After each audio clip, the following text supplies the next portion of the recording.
Hello, good night. Welcome to Legalize this 16th day of March 2025. Welcome to the viewers. And before we start, we just want to recognize the sponsors of this program, namely Jail Professional Solutions, Inc., GEM Radio, carrying this program on FM radio in Toronto, out of Canada, and Grenada Technical and Allied Workers Union, GTAP.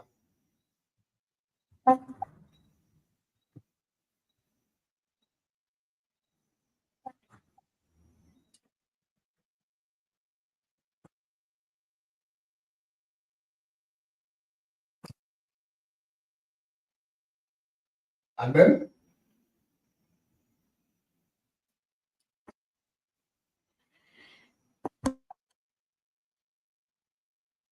welcome all.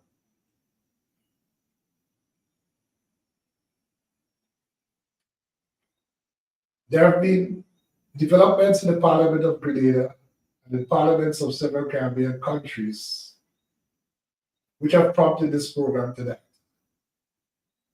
In December 2024, there was an incident in the Bahamas where an opposition member of parliament commandeered the base and threw it outside.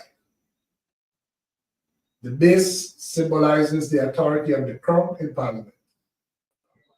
The base is an essential part of the regalia of the parliament. Without it, parliament is not considered to be properly constituted. Within the last 12 months, there have been two walkouts of the opposition in the Grenada Parliament. There have been cases in Grenada where the leader of the opposition was suspended from sitting in Parliament. There have been incidents in St. Vincent, Guyana, Trinidad and Tobago, and other Caribbean countries. Given all these events, an issue at hand is how are parliamentary proceedings to be conducted and how are parliamentarians to function, so that Parliament does not become a laughing stock and a disrespected institution. Given the context of the Caribbean system of adversarial democracy, in fact, one leading Caribbean politician famously said that the role of the opposition is to expose, oppose, and depose. The existing parliamentary rules requires a speaker to be elected, and essentially the speaker is the choice of the ruling party. Yet the speaker is expected to play the role of an umpire. And of course, there's a high visibility of parliamentary proceedings in the modern era, with the population being able to view the proceedings live. And by the population, I mean the entire population, including young children, students, elderly. They are all able to view these proceedings live. Tonight we have with us three experienced parliamentarians in that we have with us the former Speaker of the House in Trinidad, Senator Layne. We have with us Senator Chester Humphrey, veteran President of the Senate in Grenada. And we have with us Brother Jomo Thomas, who was the Speaker of the House of Assembly in St. Vincent and Grenadines. Welcome, gentlemen. Yes, thank you. Chester, you are there? Senator Humphrey? Right. Yeah. So, Thank you for having me. Welcome. Are we having a feedback, Chester? I am hearing you clearly. Okay, you're hearing me clearly. I'm hearing you clearly also. Welcome, Senator Mark. Welcome. Yes, thank you. Thank you very much, and thank you for inviting me to this important forum. The other two gentlemen have been on Legalize before, but I know this is the first time, and we're really glad to have them. Before we go into the discussion, we just look at two clips, short clips. One out of the Parliament of Bahamas, and then it will be followed by a clip of the recent incident, if I may refer to it as that, in the Parliament of Grenada.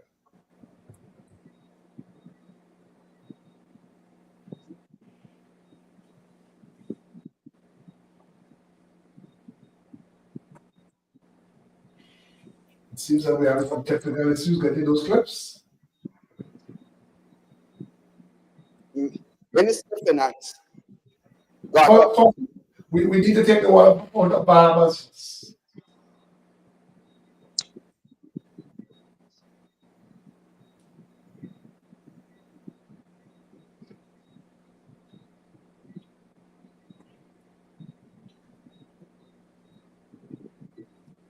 In your discretion to permit us to put on the public record our views on a matter of critical context. Now I will say. Get him!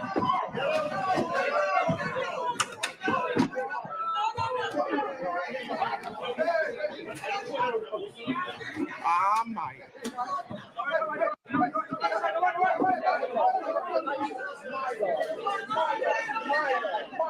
Remove the honorable member for St. Barnabas from these proceedings. Now we take the clip out of Grenada.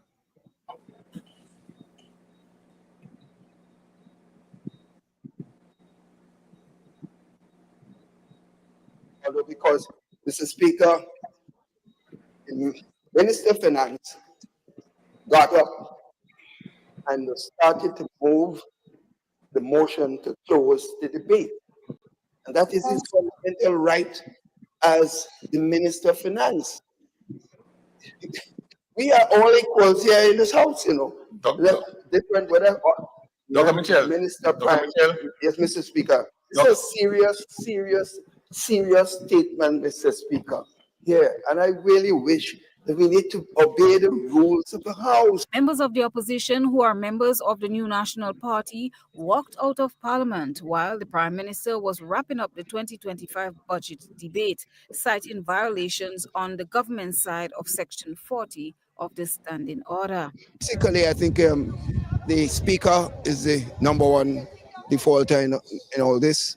He clearly does not have a clue of the rules or the fundamental rules of the House. You are supposed to be the umpire in the Parliament, but you are not. Deacon is running the Parliament. If it's a cabinet that he has, I'm not member of Deacon's cabinet. You heard him said inside there. I don't know if you heard him. He said he's giving me a few minutes to come in to give me a chance to speak.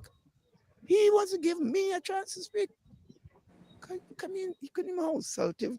The one rule I will always tell all young parliamentarians, the most important variable in successful politics is humility. This Prime Minister has no sense of humility or empathy or love for people. He believes he's the boss and he can do what he wants. Somebody would have to explain that to me so that I could be comfortable. It means that somebody outside the chamber was calling the shots inside the chamber. And that is the frightening thing, that somebody could stay outside of the chamber and decide what happens in there. And that is frightening. To a democracy, it's frightening. And so there's only one thing we expected. As the Speaker rightfully acknowledged the member who would have presented the debate, the budget, to stand and to begin the conclusion of the budget. Well, quite obviously, I cannot account for what happened thereafter. Finance Minister Dennis Cornwall was on the floor when he was stopped by the Speaker and ordered that Cornwall joined him and the clerk for a discussion. After the discussion, Cornwall returned to his seat and continued with his presentation. But after approximately 5 minutes, the Speaker recessed the session and announced that there is an issue to be resolved and there is need for a 3-minute break. Following the break, the Speaker announced that he called the recess because he observed that the member for St. George Northwest and St. David were yet to make their presentations, and then called on the Prime Minister to begin his contribution. During that time, the opposition was in caucus, and when they returned, MP Dr. Keith Mitchell stood up on a point of order to inquire what was happening because the standing order was in violation. This led to the Speaker reading Section 40, subsection 5.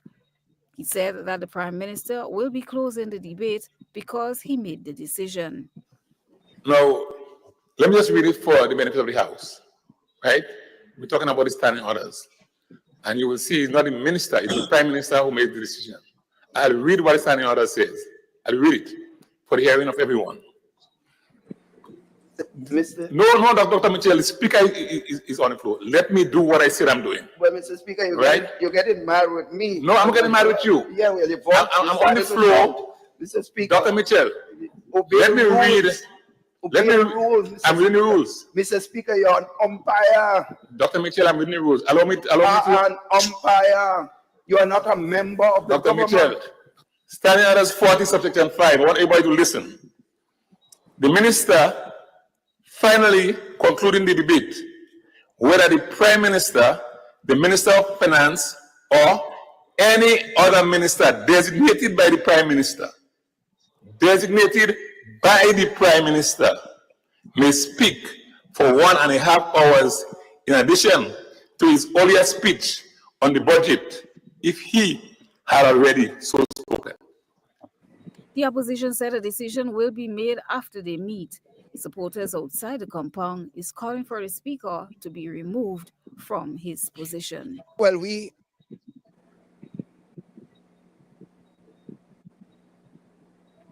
Okay, gentlemen and viewers, I hope that sets the context and the tone of tonight's discussion. As I said, it does appear that there's often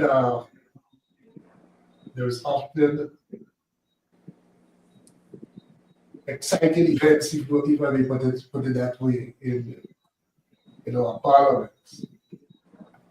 I think we may all agree that what happened in Bahamas is an extreme case. What happened in Grenada recently, I would say, is often seen in the Caribbean. So I want us to have the discussion in that. I don't know if you want to start off, Senator Humphrey. Well, since we're speaking broadly about the Caribbean, of which I am not too completely conversant, but I'm more conversant with what happens in our parliament. As a member of the parliament, I served for 30 years almost, just a few months shy of 30 years. And I have been a presiding officer for approximately 15 of those 30 years. The fundamental point is this. We have very little appreciation, and that's amongst the politicians, within our parliaments, because there is not a strict separation of powers. That's the fundamental principle upon which Westminster parliamentary system is based. 3 co-equal branches, separate, independent, co-equal. Because our parliaments are small and our population is small, we have a situation in which this strict separation does not occur.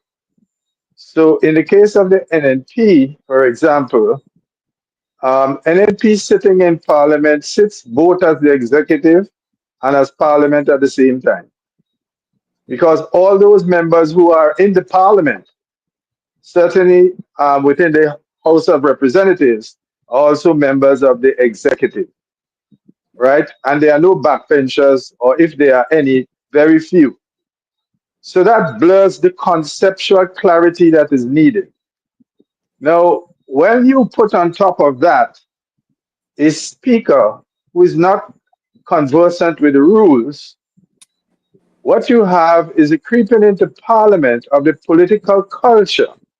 And we see it here clearly demonstrated in Grenada, in which in the political party, the Prime Minister, for want of a better terminology, I'm not saying anything degrading, it's just a matter of being colorful with the language. The Prime Minister is top dog.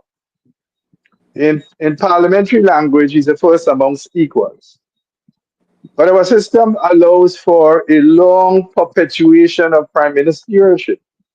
And after a while, there comes the view that the parliament acts totally at the bidding of whatever the prime minister desires. And in essence, this is true. But in theory, it ought not to be. And as I say, where you have a speaker who knows not the rules, added upon that, members who don't know the rules, and then you have a psychology which visits Parliament, that because I'm the top dog, then I'm allowed, first of all, to come late without an excuse. I'm allowed to be absent from the chamber without telling anybody anything. And this is happening on both sides. Could you imagine that there is a budget debate, right? And the prime minister is absent from the chamber for more than 90% of the debate. And the speaker says nothing to the House because the speaker doesn't know the rule. And the rule is clear. You have to go to Rule 6.5, which lays out in part the responsibilities of the speaker.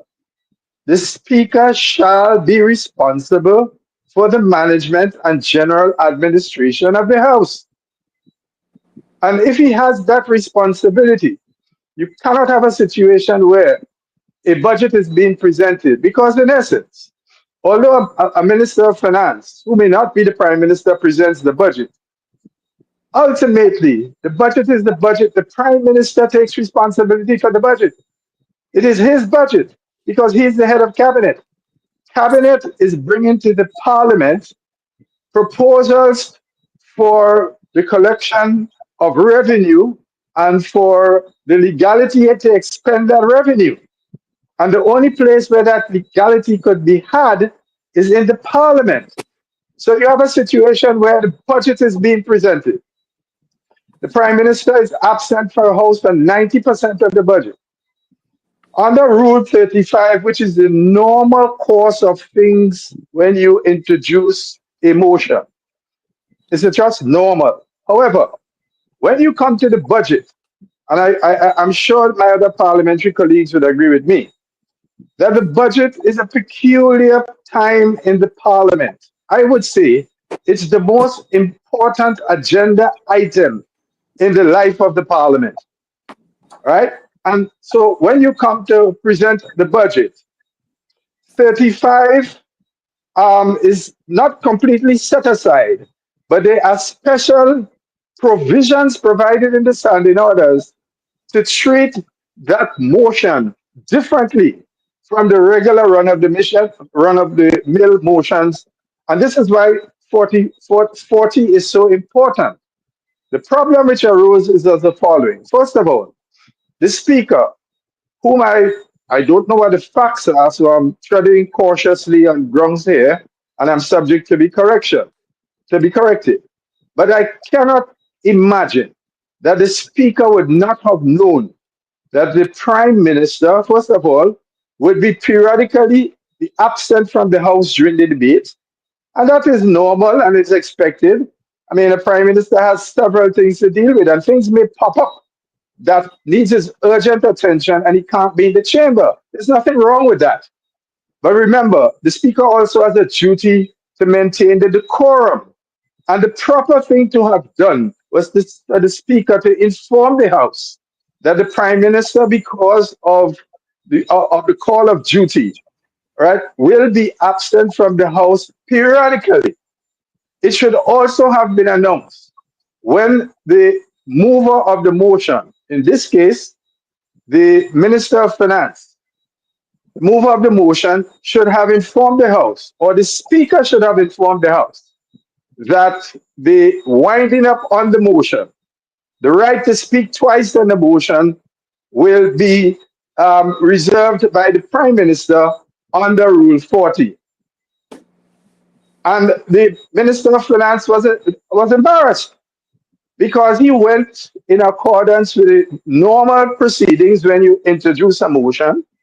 The introducer of the motion introduces the motion, the debate starts, and then the mover of the motion winds up the motion by rebutting issues that may be raised. But I'm saying to you, this motion dealing with the revenue and expenditure is peculiar, and therefore 40 had been created for it. Now, when the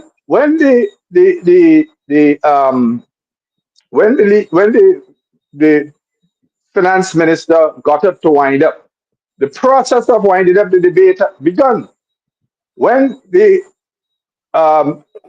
speaker then took an adjournment to confer with the Minister of Finance. I can't say what happened there, but the Minister of Finance then proceeded back, as I understand it, to deliver the winding up. At that stage, the Speaker then invoked a brief adjournment. They went outside and confer, and then the House reassembled, and then in walks Prime Minister Deacon Mitchell. The former leader of the opposition was not in the chamber. So when he arrived, he saw Deacon Mitchell on his feet. And he himself, not knowing the rules, took an objection because he was treating the motion and the budget as a normal and regular motion with 35, I think it is 35, I believe it is, would apply. But because it's a budget, 40 is what applies. Now the question arises here. Could the Prime Minister exercise the authority under 40, given the fact that the mover of the motion had begun the process of winding up the debate? And that's a question that's not answerable by any of the rules. Right. So before we So that takes us back now to Rule 6. Right. Before we go there, because I want to ask you a few questions regarding that. Let me just ask firstly, Senator Mark, in your experience in Parliament, have you experienced, while you sat, instances where the opposition walked out of Parliament? Yes, I would say in response to your inquiry, yes, but not on many occasions. But there were, while I sat for the 5-year period, there was I think one occasion I recall distinctly when the opposition walked out of the parliament. Now, I think I just want to comment on something that my colleague, Chester Humphrey, former president of the Senate, referred to earlier. And it has to do with this principle, or as he called it, the concept of the separation of powers. Now, it doesn't matter if the parliament is small, medium, or large. Once we operate and in the very structure of our respective constitutions within the Caribbean, there is an inherent separation of powers that is housed in all of those documents. That is why you have the parliament separate from the executive, and the executive is separate from the judiciary. And each arm or organ of the state has their own procedures, their own modus operandi. And I have argued as a former speaker Now I'm a senator. It is an argument that I will continue to wage. And that has to do with the principle of parliamentary autonomy. Not because we are small parliaments and you may have a duplication and sometimes a clashing of roles. It does not mean that you dissociate from very important principles. And I have argued that one of the challenges that we have in parliaments, be they medium size like ours, be they small like Grenada's or Dominica or St. Kitts Nevis, you have to ensure that there is some degree of autonomy and independence. And if you don't have autonomy, and the most important area of autonomy that we need to pay attention to is financial autonomy. Because if you don't have financial, because you could have institutional, you could have financial, you could have administrative autonomy. But if you don't have that financial autonomy, you will always be, I would say that the parliament, the legislature, will always be hijacked, kidnapped by the executive. And that is one of the challenges that we have in Trinidad and Tobago. And that is why we are fighting for full parliamentary autonomy for our parliaments. And may I say before I stop at this point, let me just say before I allow others to come in, this is not something that Chester Humphrey is advocating. This is not something that Wade Mark is advocating. These are principles that were agreed in Abuja, in Nigeria, decades ago. And they went to a place called Latimer House in London, and they translated that autonomous concept, that separation of powers concept, into the Latimer House principles. And every Caribbean leader who attended the Abuja Commonwealth Heads of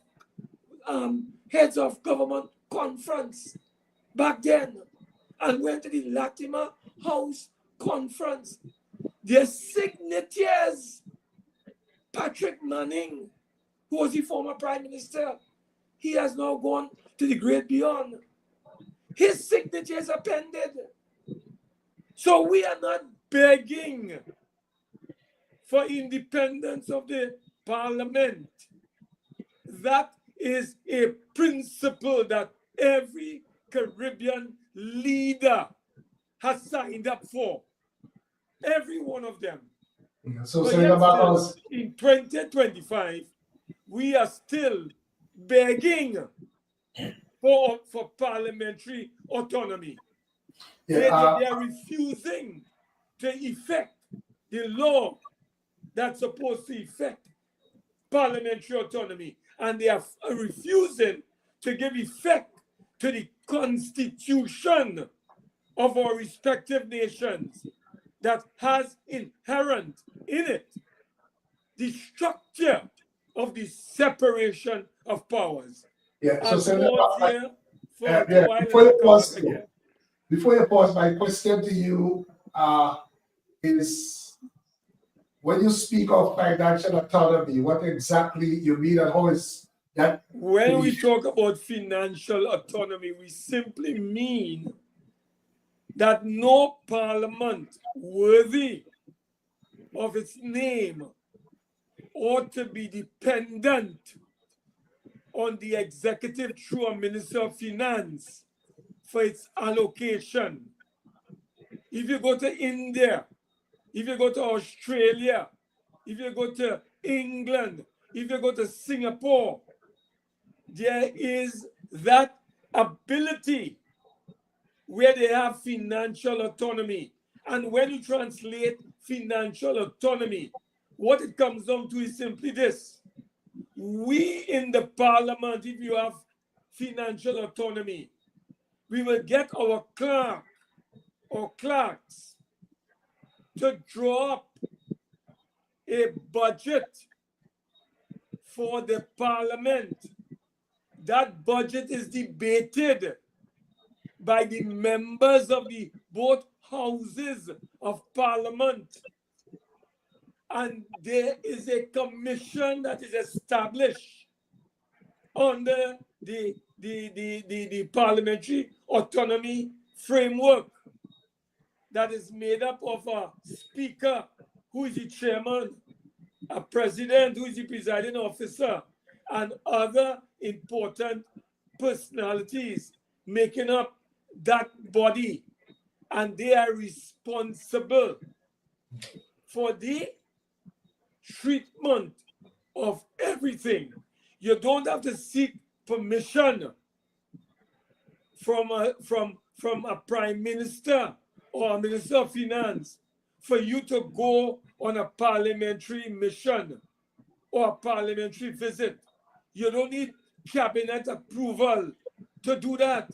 Anything that you have to do as a parliament, you can do it because you have the power, you have the financial strength, you have the financial autonomy to take decisions and to effect decisions without having a prime minister or a minister of finance holding you by your neck, putting a tombstone literally around your neck and saying you can't travel, you can't do this, you can't do that.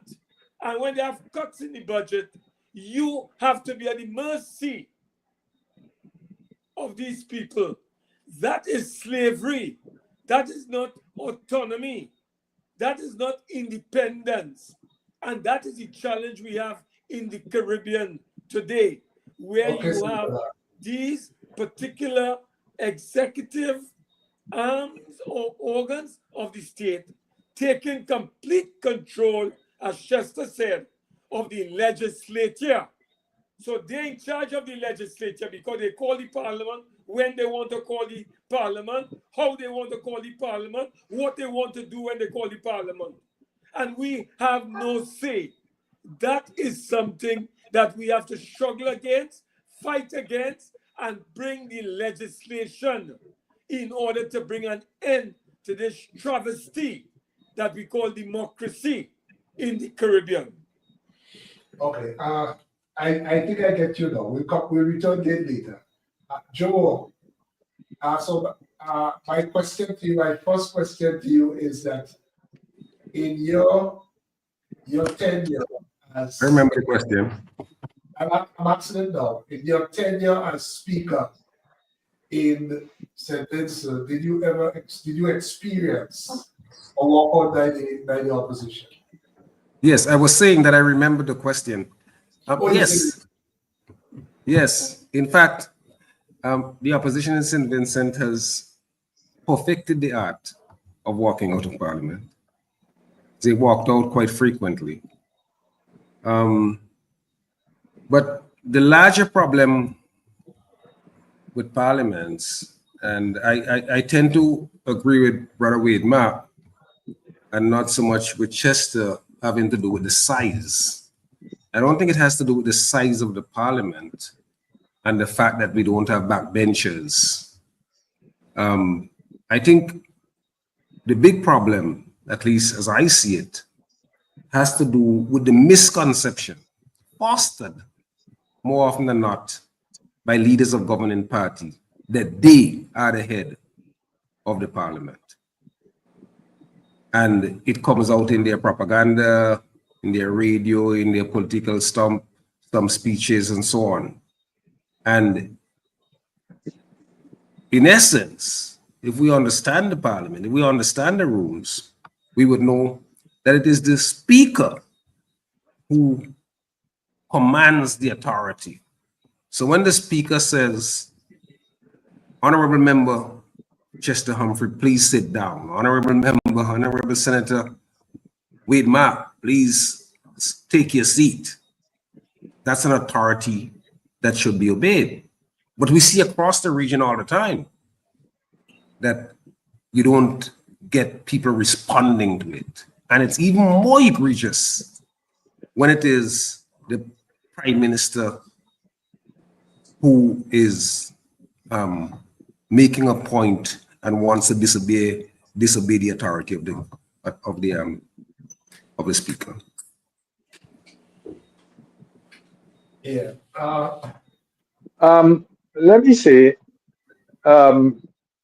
if I may, with your leave, Yes. explain what I meant as of the size having an impact and how the decorum and other things flow in the parliament and how it blurs the theoretical but real separation of powers concept in the construct of how we have a parliament set up. I mean, quite often you find in parliaments that are pretty large, there's a limited number of cabinet members who make up the executive. And quite often you have in parliaments where members on the side of the government in office will stand and oppose many policy decisions that are brought to the House.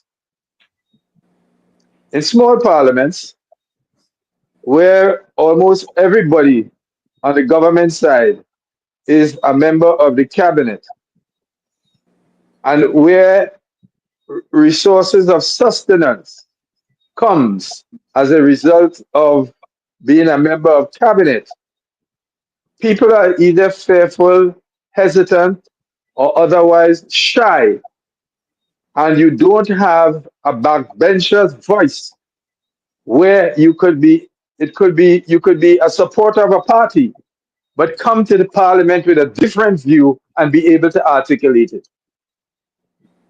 All right. So I'm not saying it is the size per se, but it's the dynamics emerging from the fact of a size in which you have.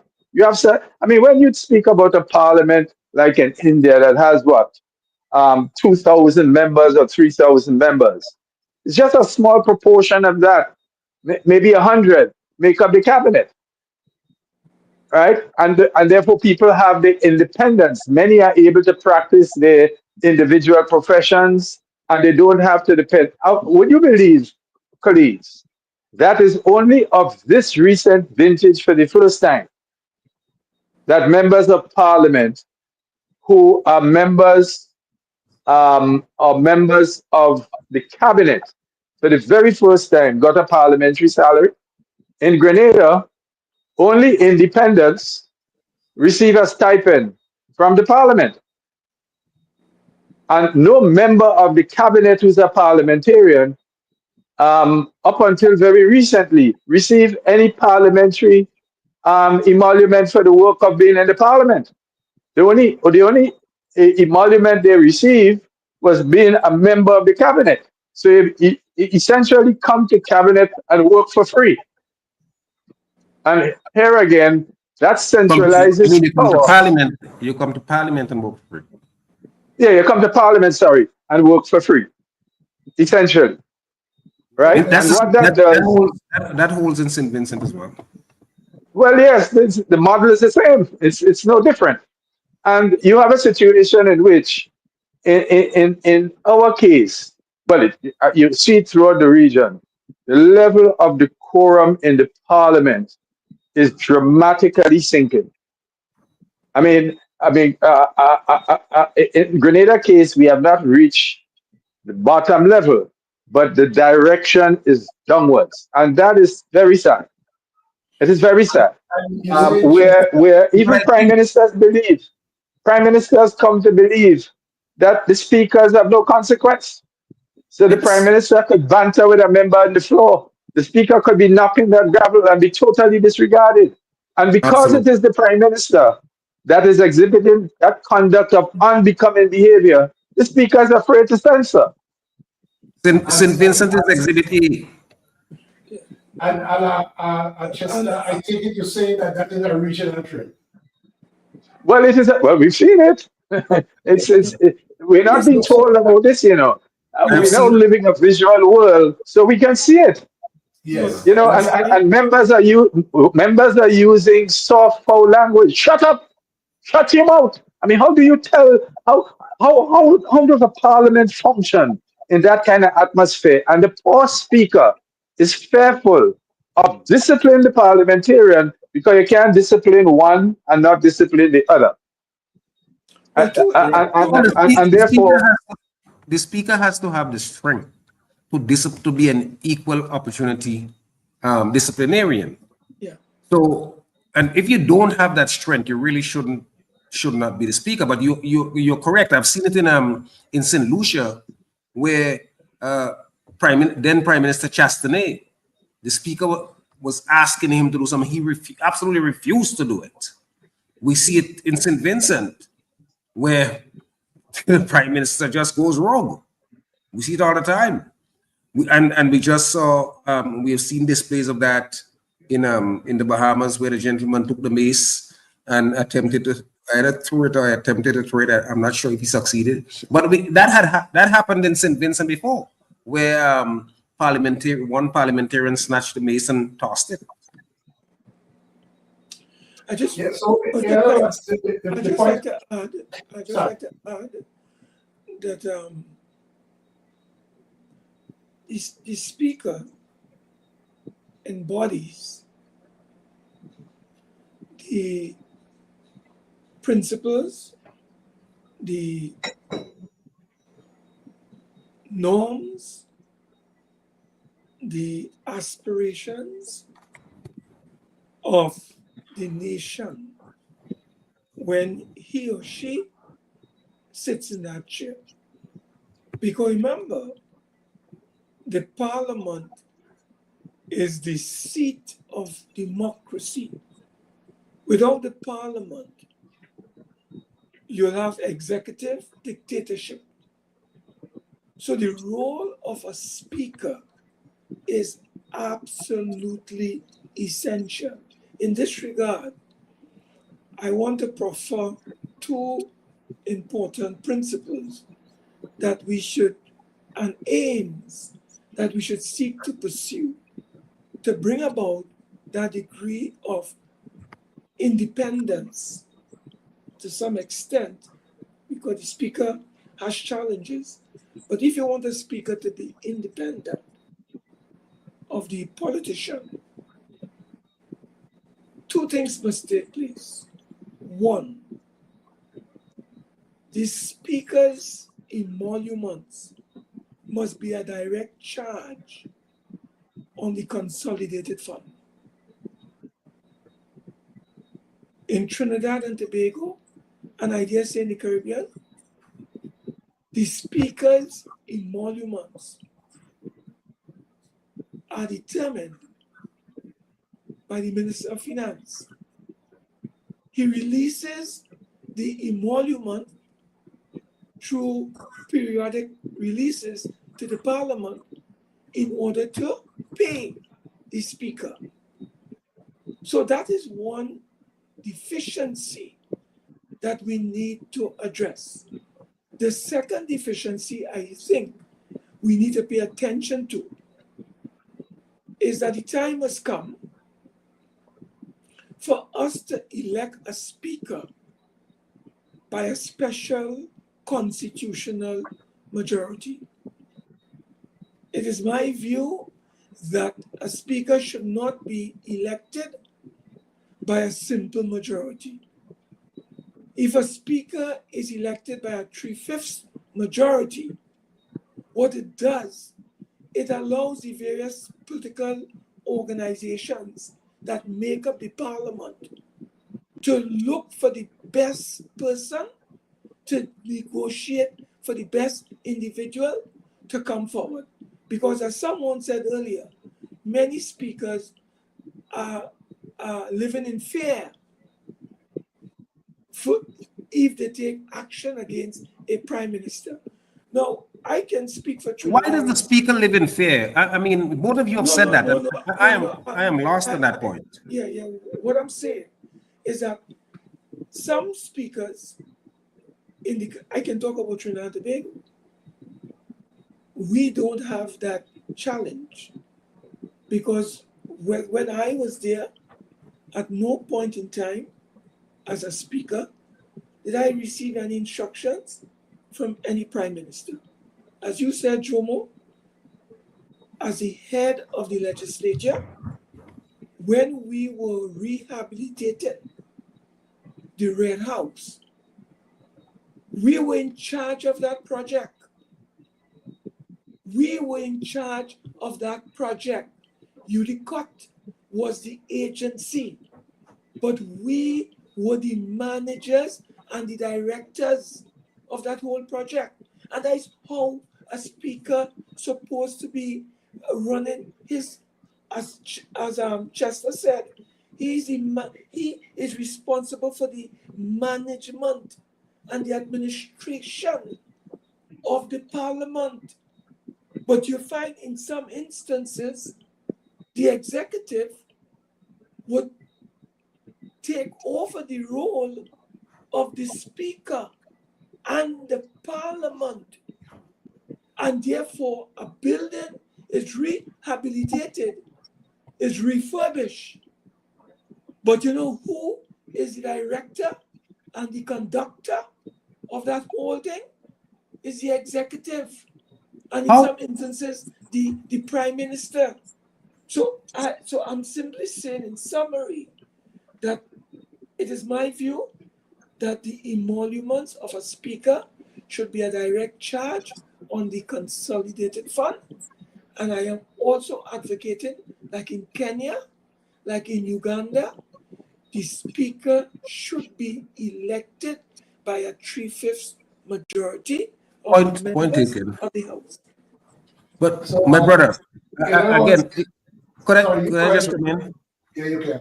Because I am still at a loss to understand why it is being said that the parliament is being led by the executive.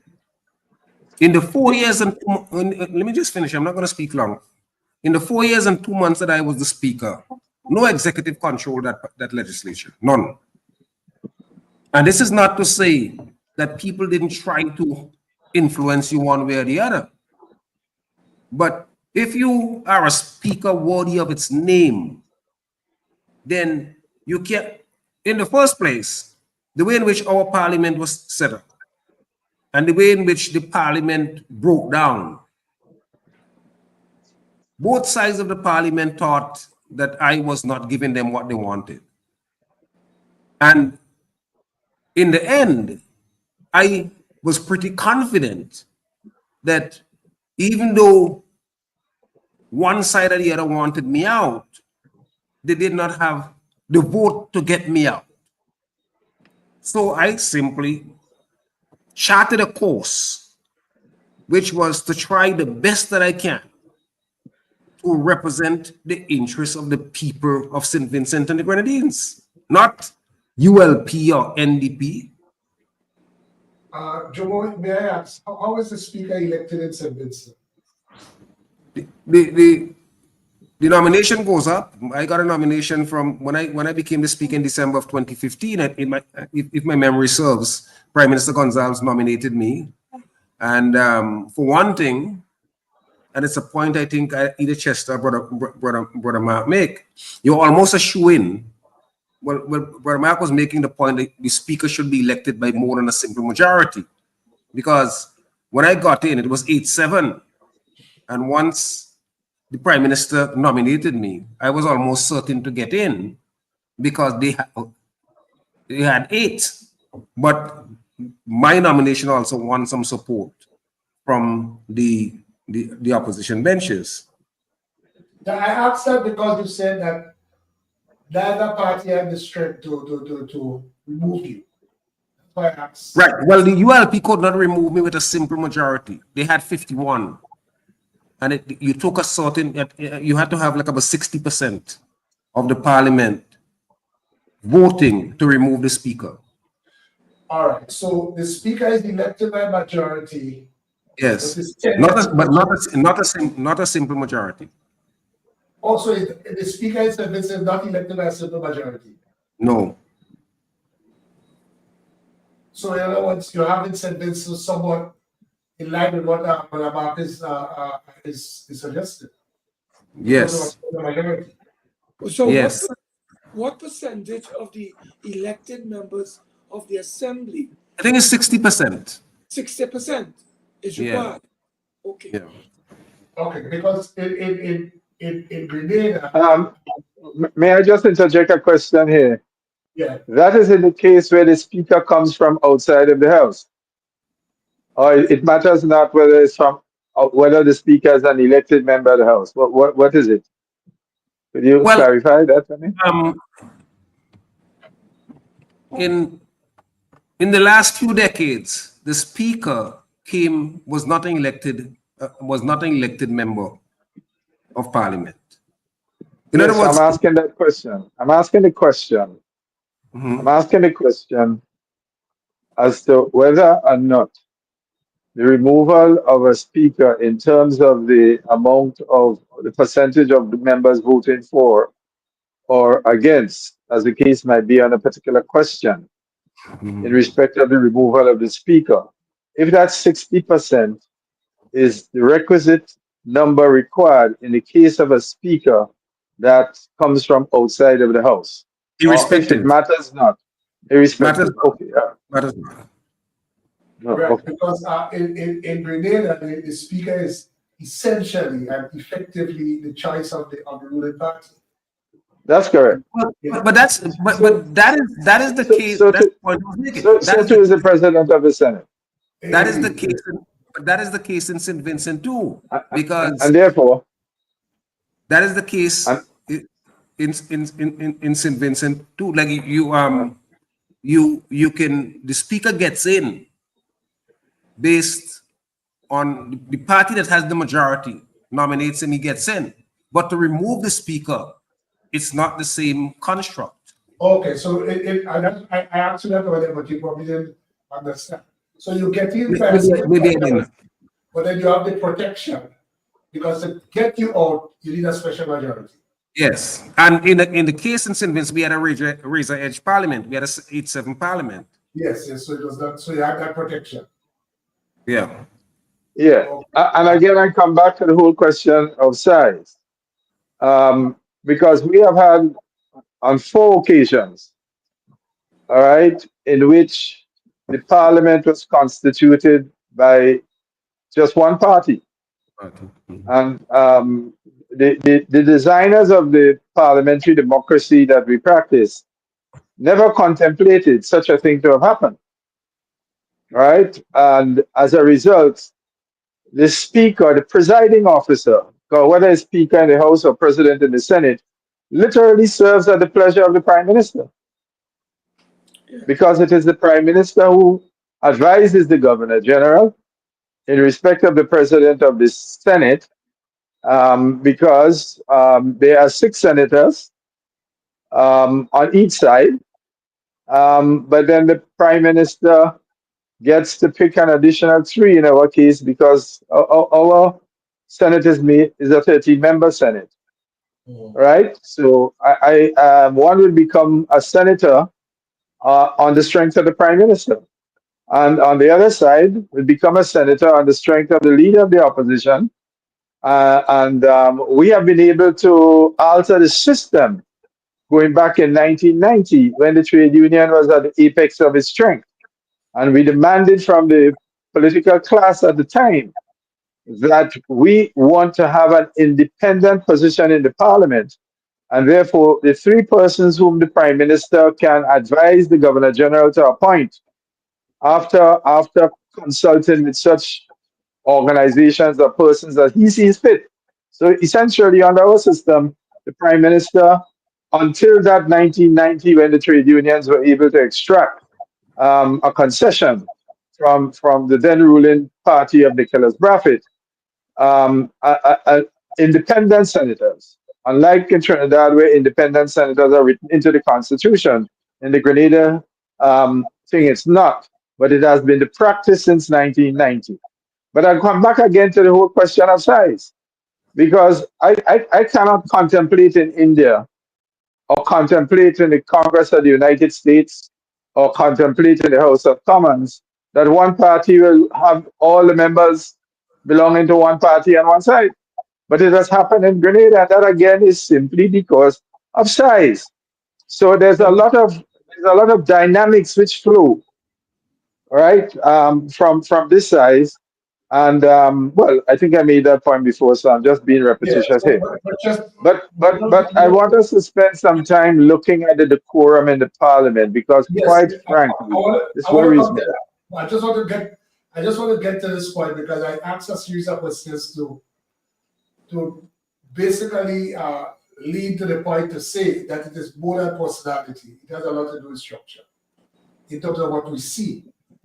Yeah, because I'm saying to you that I doubt there has ever been a parliament in Grenada that did not experience, at least on one occasion, opposition parliamentarians walking out of parliament. I can tell you as a fact that even in the first parliament it happened. I'm talking about the first parliament being the parliament that was elected in, well, the first post-independence parliament, the parliament that was elected in 1976.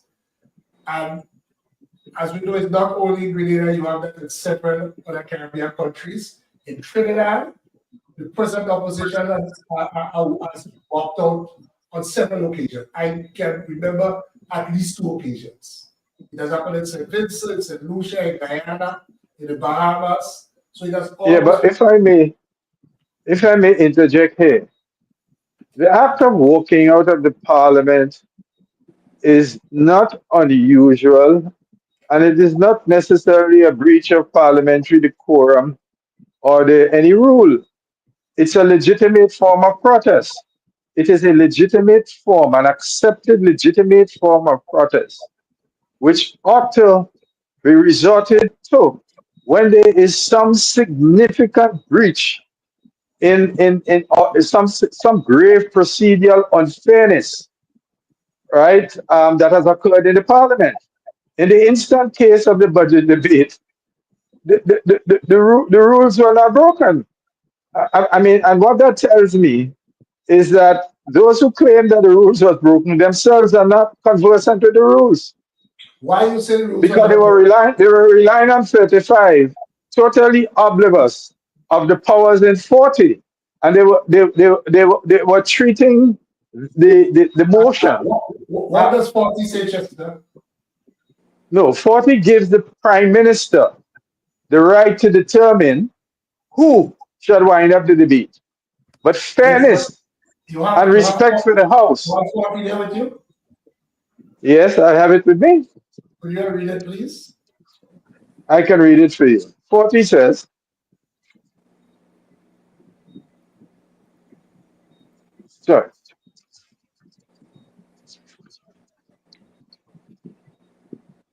Um, 45. The rest of things are very long and are not directly relevant. So, Rule 40, Section 5. The minister finally concluding the debate, whether the Prime Minister, the Minister of Finance, or any other minister designated by the Prime Minister, may speak for 1.5 hours in addition to his earlier speech on the budget if he had already so spoken. In other words, the Prime Minister could designate himself or any other minister to wind up the debate. Okay, However, just the opposition, the opposition, because they were not knowledgeable of that rule, and I'm submitting neither the speaker was knowledgeable of that rule. When the former opposition leader entered the chamber and he saw the Prime Minister Deacon on his feet, he knew that the Minister of Finance began to wound up the debate. So you have to go to rule 35. But rule 35 is for a normal motion, in the But normal run of the things. Yes. Chester. But you said that there's a lacuna there though, because you Correct, and I said can point that it out to you. the Minister of Finance had already started to Precisely.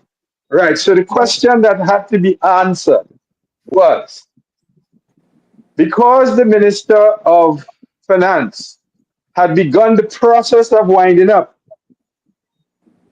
does the current rule allow the Prime Minister to roll back that process?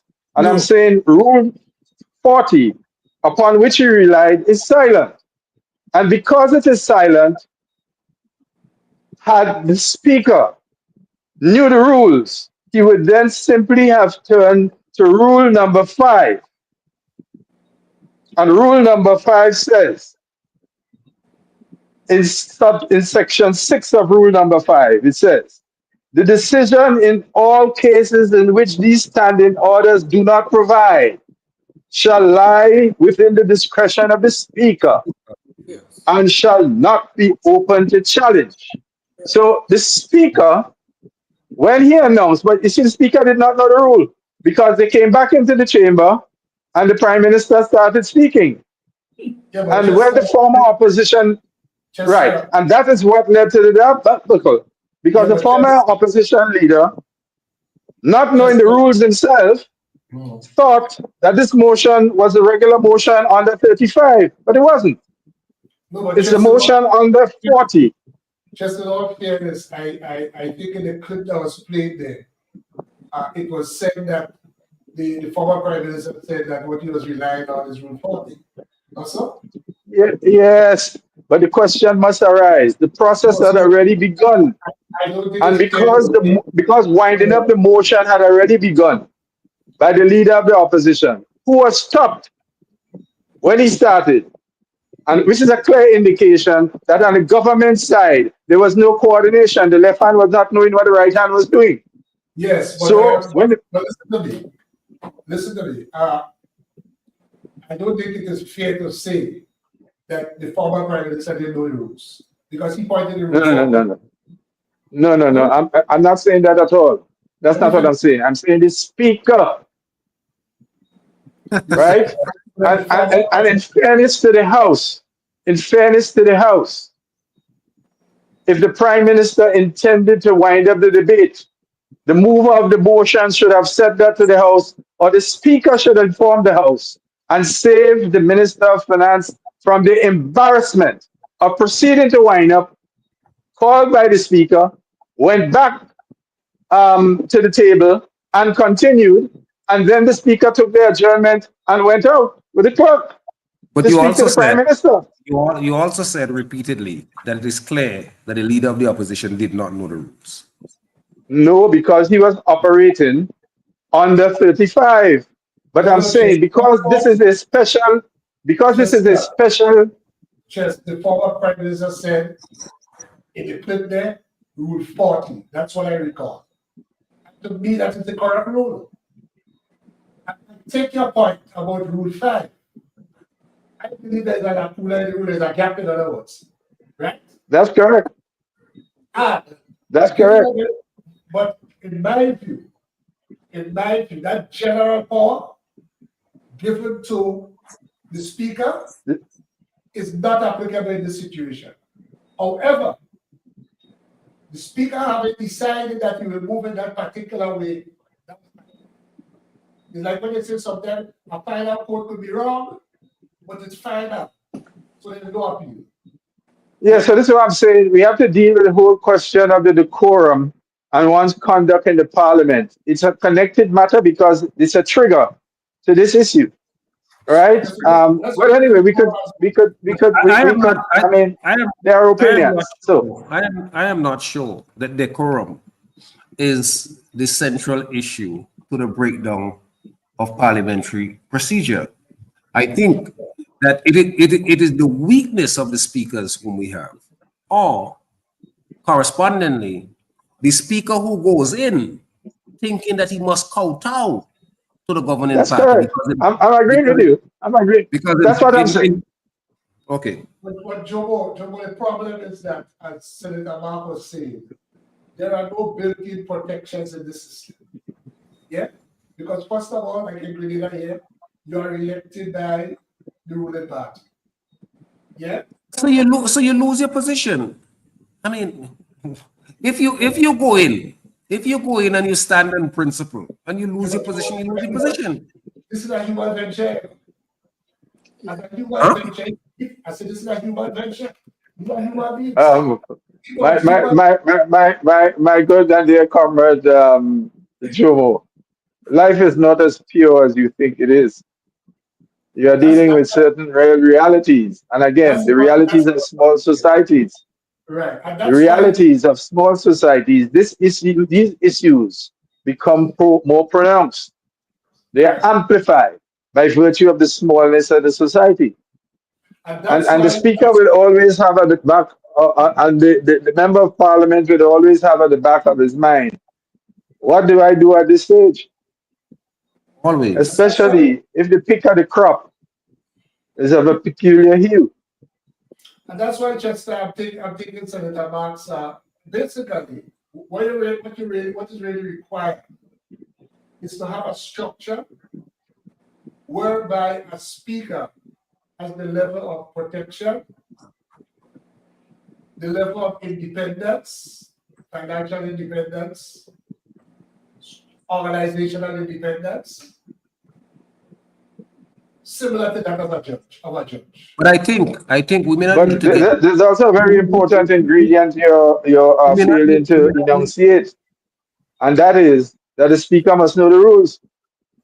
yes, but we may If the not need to speaker is get if the speaker is unaware of the rules and he doesn't know what he's doing, which I am arguing openly is the case here, Well, agree. right? I don't know that, Chester. I don't think Agreed. we can conclude that without hearing from the speaker. I don't think it's fair to conclude that because I think the speaker Well, perceives I have formed this opinion not on a one incident issue, you know.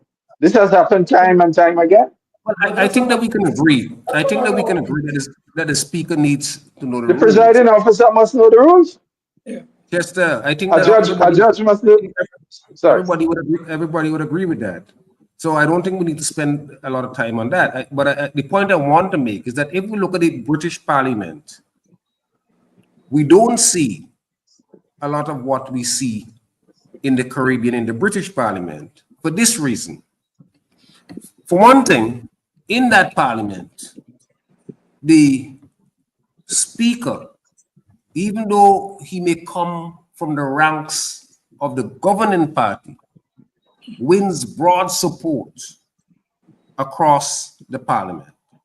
As a result of that, there's that general respect for the Speaker.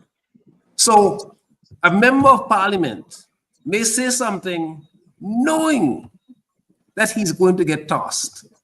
So what he does, he says it as he's walking out of the Parliament because he respects the Parliament.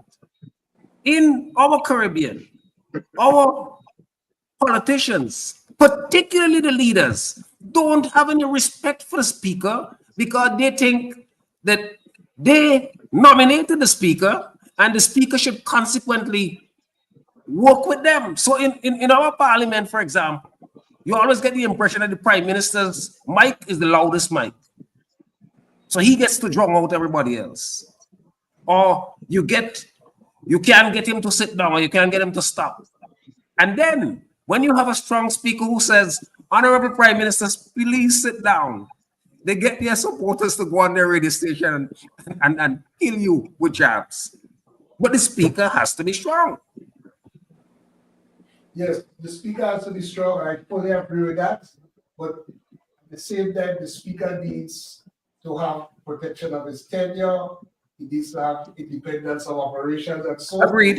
Agreed. And outside of that, you will have no situation because even when and even if the leader does not make any direct approach, there will be that perception.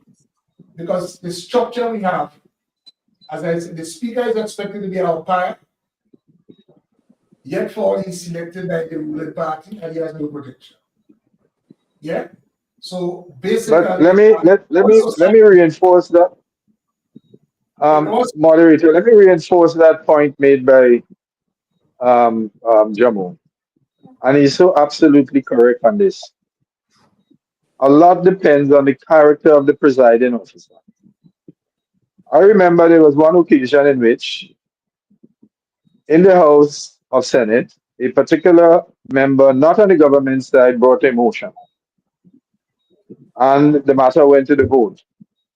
And because there are 6 on the government side, and there's 6 on the side not in the government, 3 independents, and then 3 nominated by the leader of the opposition, that makes up the other 6, I had a casting vote. And I cast my vote in favor of the motion, which came at the time from not the government side.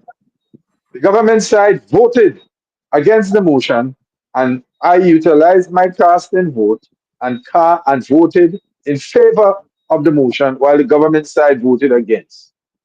When the parliament was adjourned, the leader of the then government side came to me in panic and haste to find out, well, how could I do such a thing? And advised me that I should call the leader of government. And I bluntly said to him, I will not call the leader of the government. If the leader of the government wants to speak to me, he can call me. I am doing the business of the House. You have not read the motion properly, because if you read the motion properly, you would support the motion. Because the vote against that motion has serious implications for the government itself. And I refused to call the Prime Minister. I was asked to call the deputy to give some explanation. And I just simply said to the individual, I am calling no one. If they have a problem, I said, look, let me make it clear to you. I serve at the pleasure of the Prime Minister.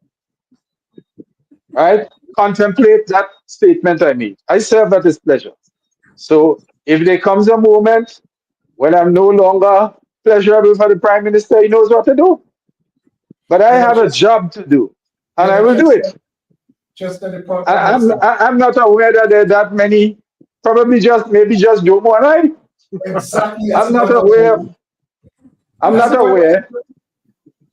That's exactly. So I'm saying quite apart, I'm agreeing with you, but I'm saying quite apart from whatever structure exists, the character of the individual who serves as the presiding officer is also very important in this matter.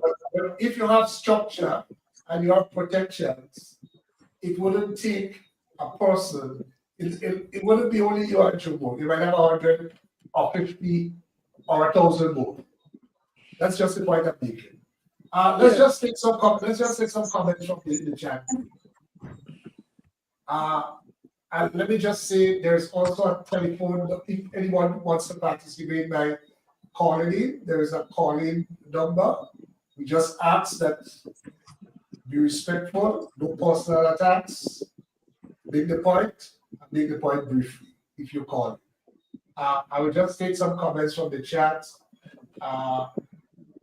Cyrus Griffin, do you think that the speaker behaves in a manner because he was appointed by the Prime Minister? He has to show his allegiance to him and his government at all times. So I think a lot of the discussion went through that. A person's trained to become a speaker. I ask this question because I am of the view it will help in responding correctly. That goes to Chester's point about knowing the rules. Yeah. Yes. Yeah, Bob Marisho said if it is true that all members are equal before the speaker, then it is fair to say that any member can do what another can. Do we have a record of such in the lower house other than the leader? Then, I didn't hear that question if it is true or that that all comment. members are equal before the speaker, then it is fair to say that any member can do what another can. Do we have a record of such in the lower house other than the leader? Dave then says section 40, and I guess it means the standard orders, establishes that there are three major presentations: the Minister of Finance, the Leader of the Opposition, the discretionary authority of the Prime Minister to select who closes the debate. When the Minister of Finance stood up to close the debate, was he acting on the authority of the Prime Minister? Why was he stopped? Why did he continue after he was stopped? Was there miscommunication between the Minister of Finance and the Prime Minister?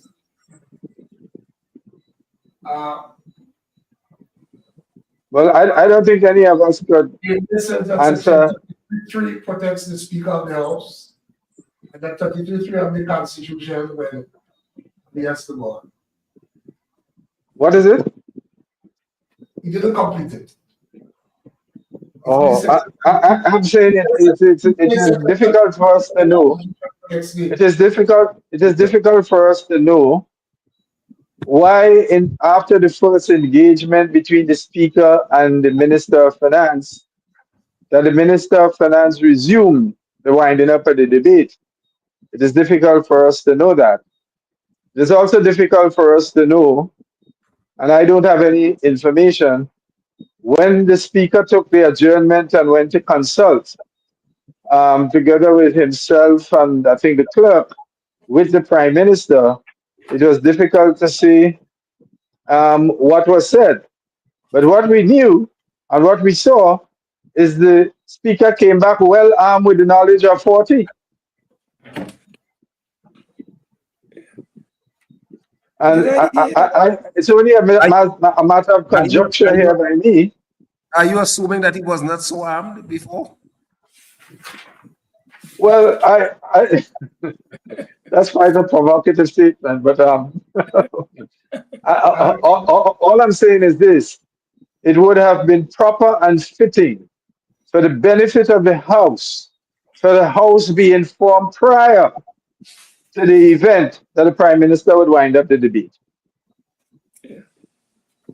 And it would be the Speaker's duty to point out why 35 was being departed from. And we are departing from 35 because of the unique characteristic of the motion of the revenue and expenditure, which has its own rules, and that under that rule 46, I think applies. In all fairness, I don't think in that debate, either from the Speaker or the Leader of the Opposition, Section 35 was ever mentioned. It was never mentioned. Both the Speaker and the Leader of the Opposition were clear that they were acting under and referring to Section 40. Both of them.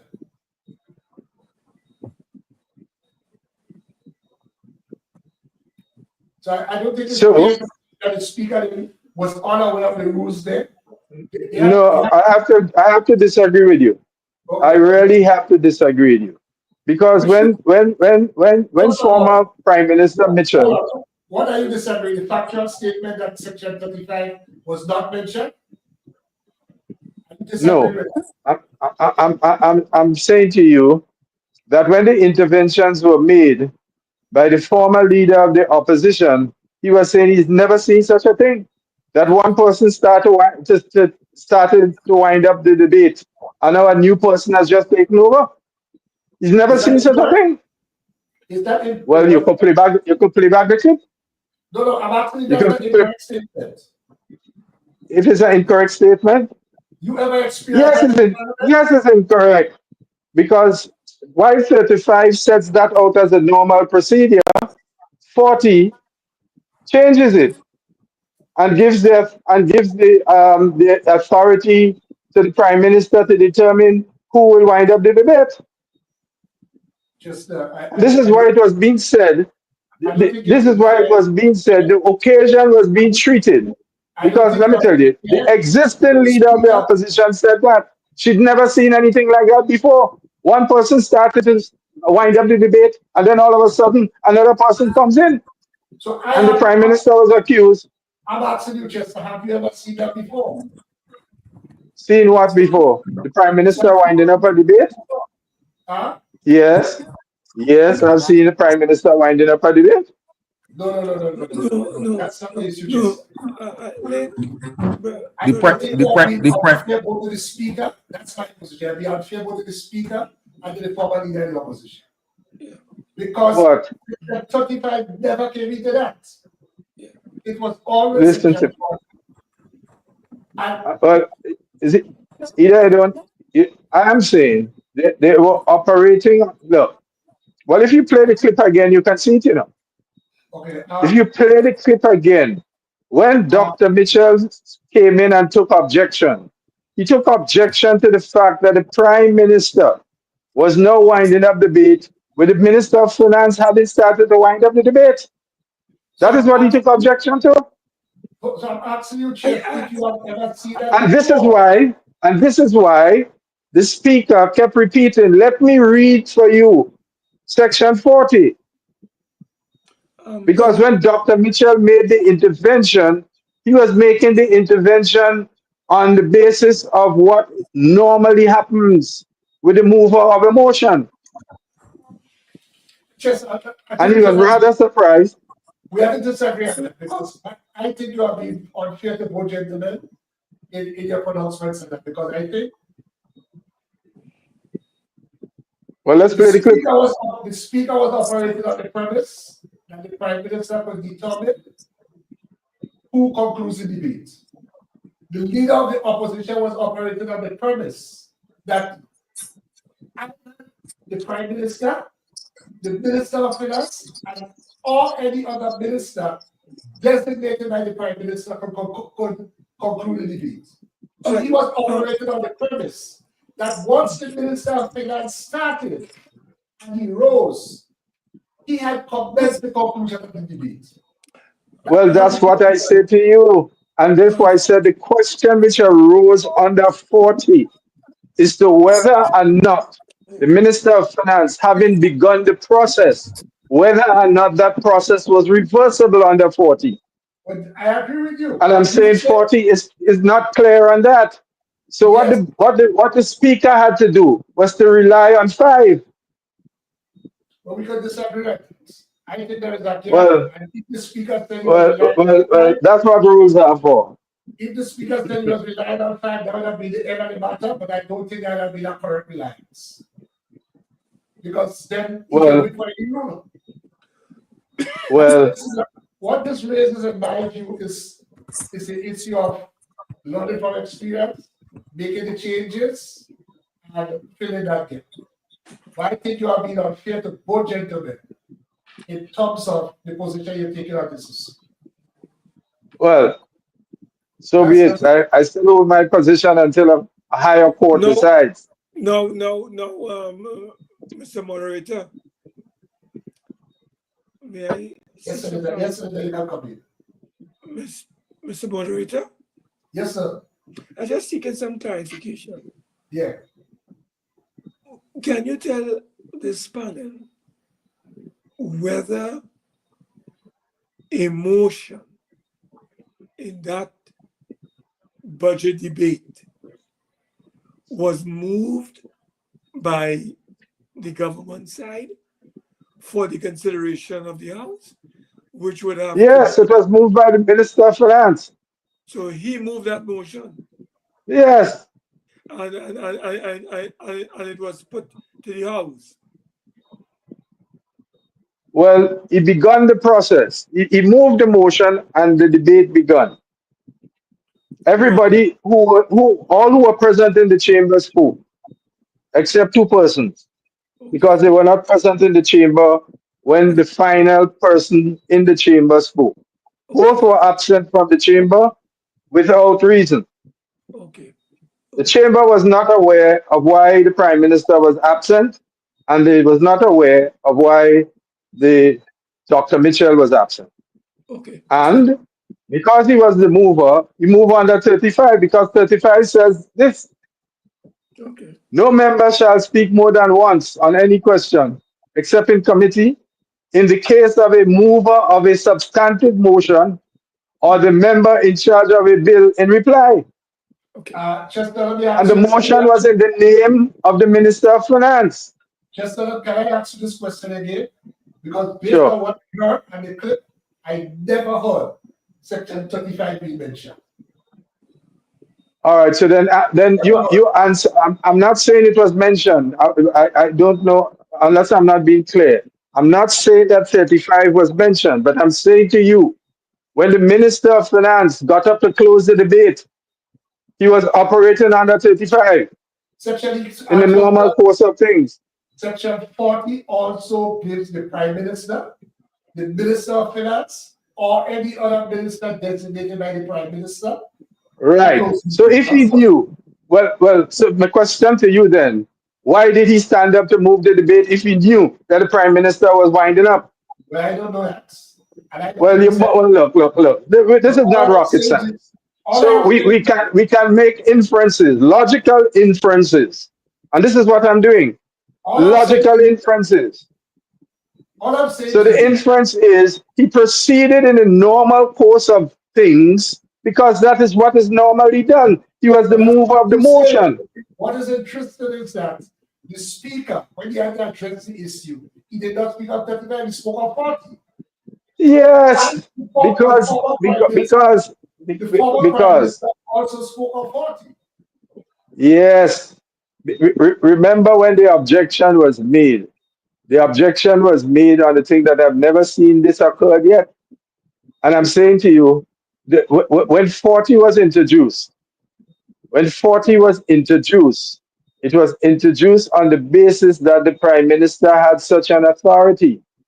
But the question which would then arise is, because the minister had proceeded to engage the rebuttal procedure, does the power that the Prime Minister have under 40 capable of reversing that process? In other words, the announcement that the Prime Minister would do the rebuttal came, in my view, late. So, Chester, the Speaker took the position that, yes, the Prime Minister has that authority. And the former leader of the opposition was taking the position, no, he does not, because the process already started by the minister, and that was pursuant to 40. Right, and I'm saying, what resolves the problem? You are being unfair to both gentlemen. No, I'm saying what solves that problem is the powers that the speaker have under 5. Because it says where anything in these rules are silent, the speaker has the prerogative of giving a ruling, and that ruling is unchallengeable. That part I understand. So if the speaker relied on it, you can't challenge it, so be it. We proceed. The umpire made a wrong decision, but that's the decision the batsman had to walk out. Well, yes, I agree. I don't have a challenge with that. Right. But I'm saying the failure to know the rules. That's the point I'm making. I don't agree with you that was a failure because he pointed. Well, you don't have to agree. So let us agree to disagree. We agree to disagree on that. So let's move to the second one, Chess. There was an incident sometime before where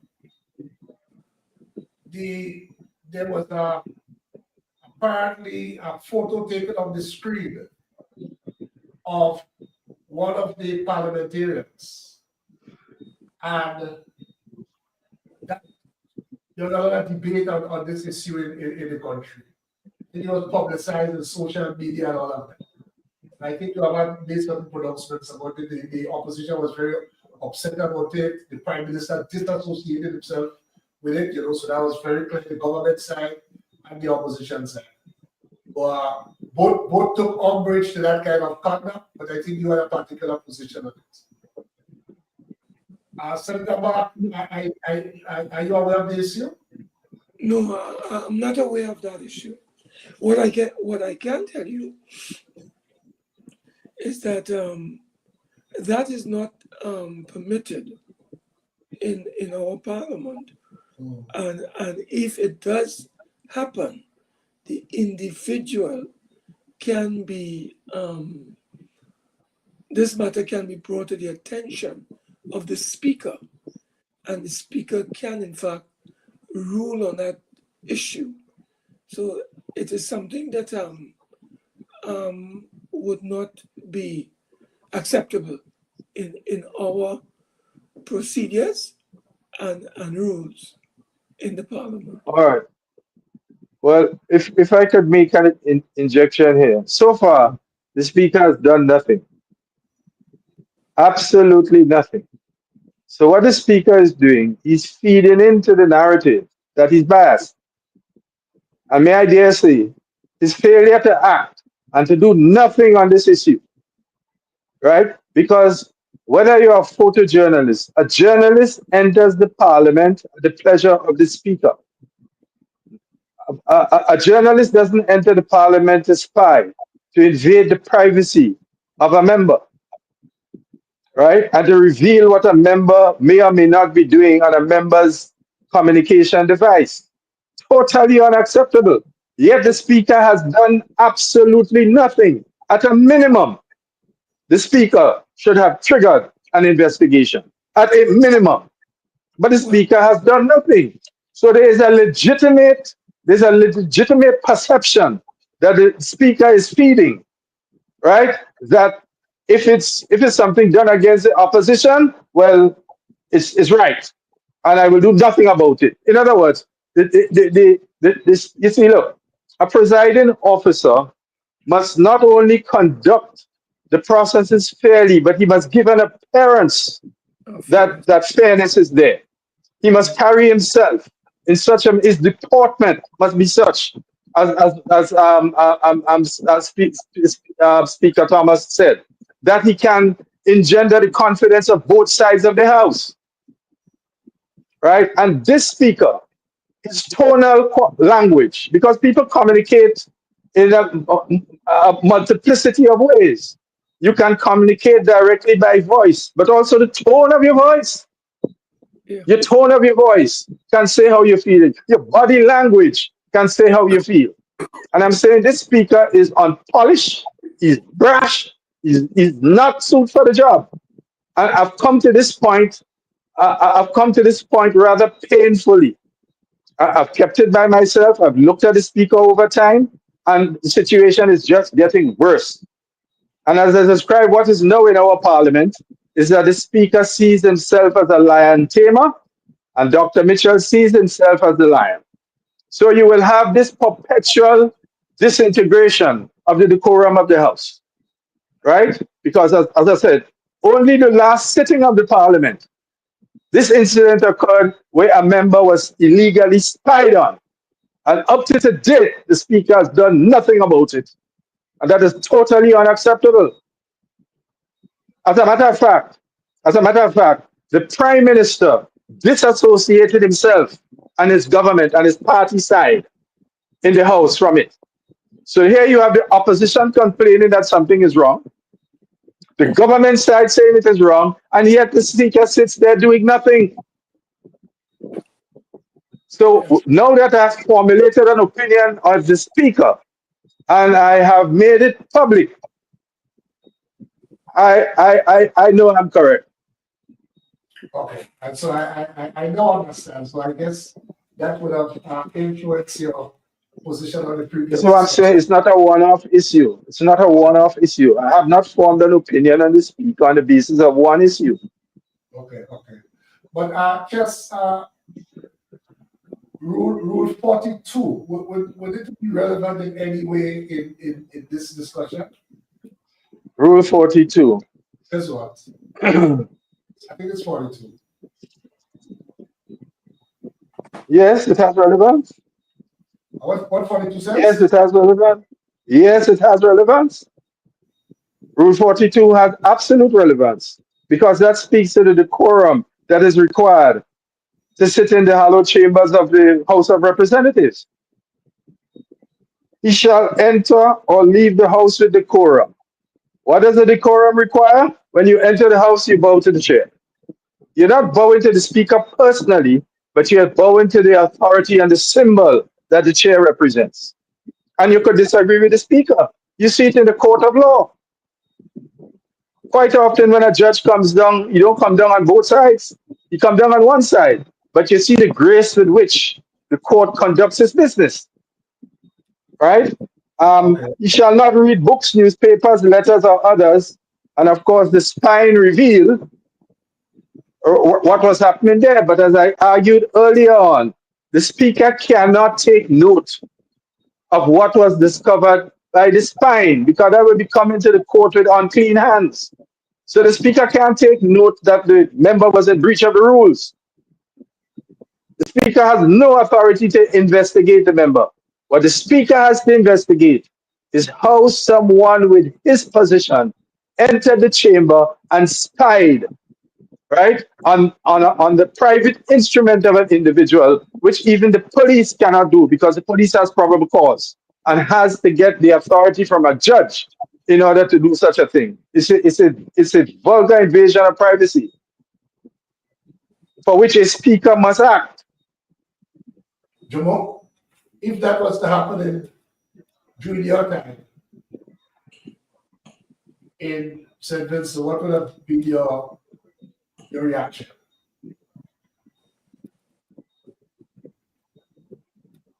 Would you have caused an investigation? You're asking me to respond to a hypothetical. It seems as though this thing has been completely blown up in Grenada. And this is it a journalist who took the photograph of the members? I think that's why Chester is calling for an investigation. Because I see. Oh, we don't know. We don't know how it was leaked. Okay. But what I can tell you, I was in the chamber that day, and I saw one individual with a high-powered telescopic camera. So a basic police investigation, he would be a person of interest. He had a high-powered telescopic camera. I looked up and he was directly opposite me with his camera spying and painted in my direction. I just assumed that he was taking parliamentary covers, because this happens. Photojournalists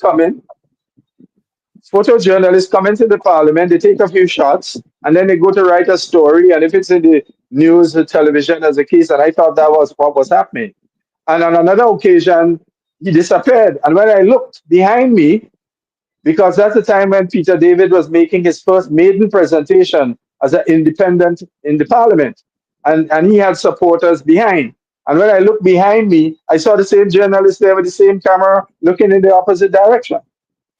But the only thing that has come out so far, and you know what is interesting? We were on a program similar to this, and the current chairman of the NTRC openly admitted that he was spying, that he came with his camera, took the screen shots of certain individuals and warned them against having their screens open so that people can see. And he said so publicly. I mean, I was shocked.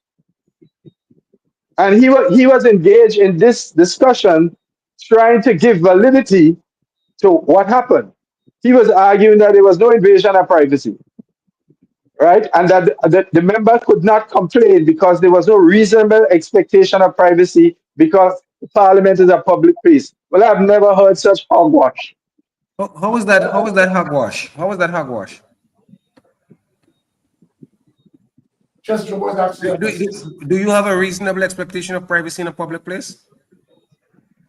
I have a reasonable expectation of privacy in Parliament. Oh, no, you're dancing now, man.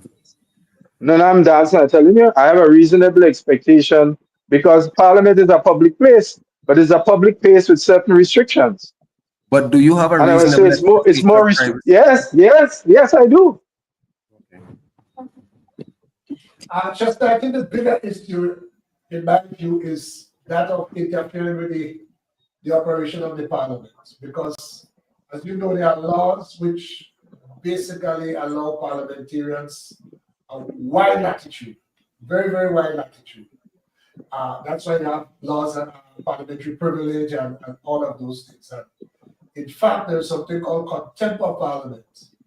And any action that interferes or tends to interfere with the ability of parliamentarians to participate freely without fear in the sessions of parliament is objectionable. So I think that's the broader issue. That I agree with you that whether the person was doing something contrary to in breach of the rules of parliament really does not matter in this case, because there's really a big issue if someone is sitting in parliament and carrying on is supposed to be carrying on the people's business. They need to have that latitude. And I don't think any private person should take it upon themselves to interfere in the parliament in that way. And I agree with you that it's something that should have been investigated in the circumstances. Senator Mark, something that's not happened under your watch, what would have been your reaction? No, well, what I would say is simply this: matters of the nature that you have described would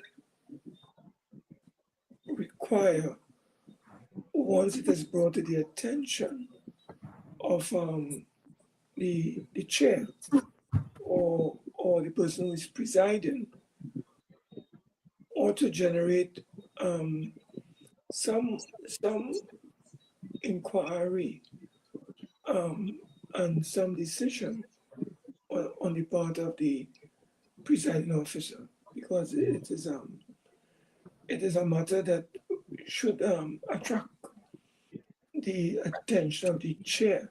You see, once a matter of an egregious nature comes to the attention of the presiding officer, and it infringes on the rights and privileges of the members of the House, I think the presiding officer has a duty, because he's the guardian of the members' privileges and rights. And I would imagine that some inquiry, some investigation ought to have been triggered to address that matter. And in addition, a member could have also brought a motion of privilege before the House to address this matter, and let this matter be once a prima facie case would have been determined by the Speaker, then that matter would have been referred to the Committee of Privileges for consideration and report, because the entire House is being affected by this action, and therefore it requires some collective action on the part of the entire House through this Committee of Privilege.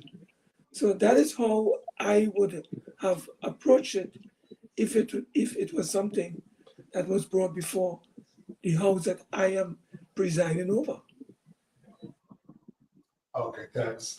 Just to go back to the chat, just if someone is taking objection to you categorizing what we are discussing about spying. They say they just don't think the word spying is appropriate and fitted in the circumstances. Baron Roland Layne says, with due respect, do you believe that if persons who had to contribute to the debate were in the chamber during the debate, anything like that would have taken place? Meaning all the confusion, all the issues which arose regarding who to speak and who not to speak.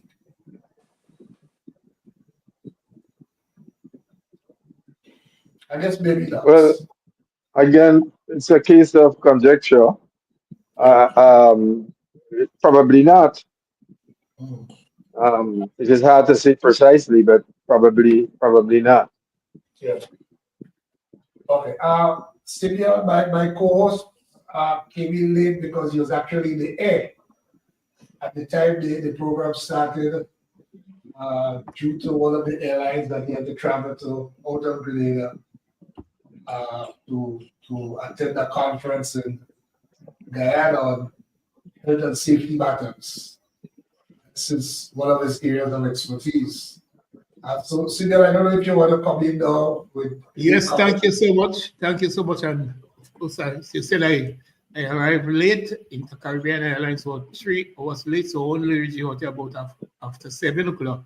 I'm here to conduct a occupation safety and health conference for the fisheries department here in Guyana, as well as the fisher folks and PSI. That's the largest company in Guyana. It's a Chinese company that exports shrimp and other fish products globally. Okay. Yes. So I did listen to the second part of the especially about the speaker, and I have it's 3 questions, but I'll start with 2. The first one, based on the parliamentary procedures, if any member defies the authority of the speaker, he may order the member to withdraw from that sitting. And if the member does not do so, the speaker may suspend the sitting and report the conduct of the member to the House. Why wasn't the sitting suspended? And why was Dr. Mitchell reported to the House for defying the authority of the speaker? The second thing was the speaker aware that another person, in this case the Prime Minister, was designated to wrap up the debate? If so, he should not have called on Minister Connell to do so. If he was aware that the Prime Minister was the one that should wrap up the debate, he called on Connell. So that's the first 2, and then I'll come back to the third one. Yes, you want to address those? Well, it's kind of difficult for me to address either one of them. Again, we could only try to make some logical deductions from the available evidence that we have. And I said, if the speaker had known that the Prime Minister was going to wrap up the debate, he should have made that announcement early. Right. It is clear that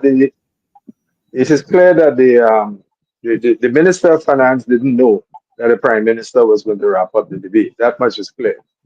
The other point is difficult to say why the Speaker hasn't done something. It's like trying to ask me to explain a lot of the policies now being articulated by Trump. It is an enormous difficulty I will have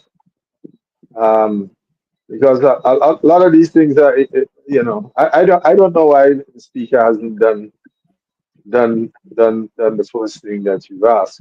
Do you think that would have been appropriate? Yes, a serious breach of the rules like that. I mean, as I said, the Speaker had to remind the former leader of the opposition that he's on his feet and that he should take his seat, that he's about to read the rules, because the former opposition leader said he'd never seen anything like that, and that the Speaker must follow the rules. Well, the Speaker is saying to you, okay, I'm following the rules, give me an opportunity.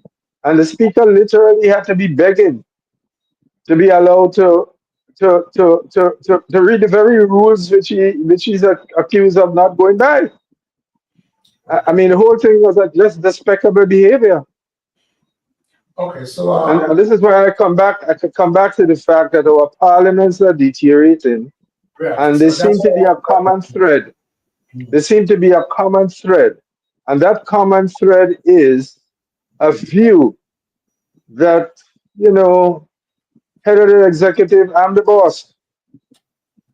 And there's an expectation that because I'm the boss, and you see, when people have become psychologically conditioned to a thing, quite often they are not aware of the space and time.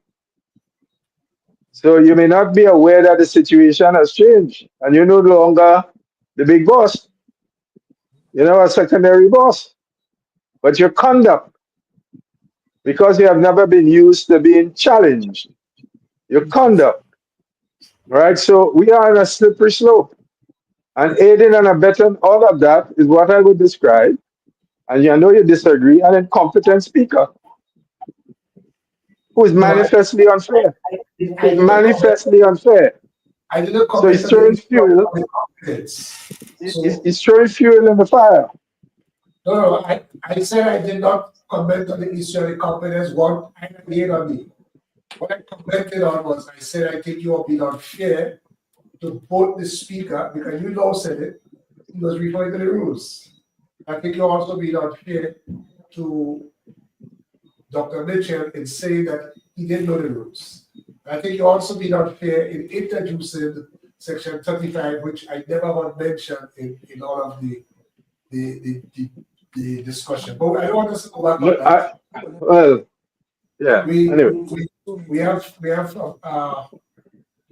We have a few more minutes to conclude. And just at this time, I want to recognize the sponsors of the program: Jail Professional Solutions, GMFL of Canada, and Grenada Technical and Allied Workers Union, GTAL.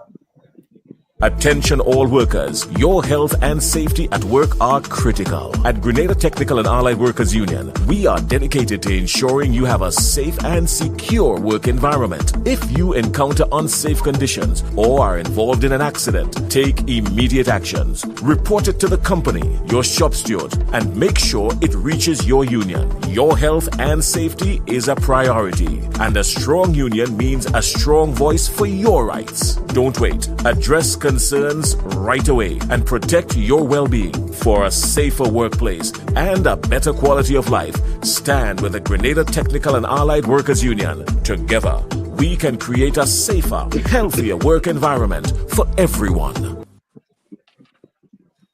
Okay, just a few comments from the chat before we invite final comments from the panelists. One person, Biari Sanchez, says absolutely correct. The speaker showed poor management skills in handling and taking control of the house. Marisho said Mr. Humphrey said that he was expressing his opinion, and I suppose that you can put style in that basket. Bihari again says that if the speaker had known if the speaker had known, he should have. If the speaker knew that the prime minister, I guess that's what he means, was to end the debate, why would he allow Cornwall to begin his presentation? And Biari says also, if fish starts rotting from there, leadership was the biggest issue. The competence of the speaker comes on the Gentlemen, we start with in the reverse order. Jomo, if we can have your closing remarks and record. Yeah, as usual, thank you for having me on. I think that the issue of Parliament, well, I think the issue of governance in the Caribbean is one which is under some threat. And we have three branches of government. We have the executive, we have the judiciary, and we have the legislature. And I think that Chester's point has some resonance, because in small countries like ours, where particularly St. Vincent, Grenada, St. Lucia, most if not all of the elected parliamentarians, elected representatives, end up being ministers of government. So they're playing a dual role they are in the executive and they're in the legislature. And because of the narrow, I might say, hyper-partisan manner in which our politics has evolved, it is difficult, if not impossible, to have an elected member of parliament speaking out in a way. I remember a few years ago, well, a little more than a few, George Odlum was making a presentation in the parliament in St. Lucia, and he was critical of the budget that his party presented. And his point was, I am not critical because I am opposed to the budget. I'm critical because I think we could have had an even stronger budget. You don't hear that kind of nuanced argument in any of our parliaments. And again, it may be a function of the fact, as Chester pointed out, that the parliament is so small and we don't have backbenchers. But I come back, though, to think that because we have this misconception, I come back to where I started, about who heads the parliament, who leads the parliament. The chief whip or the prime minister is the leader of government business in the legislature. The speaker is the head of the parliament when it is in session. And I don't think there's enough respect for that.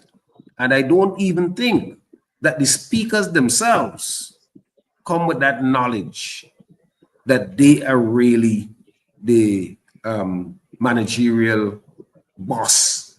They still kowtow to the prime minister, and you see it all the time.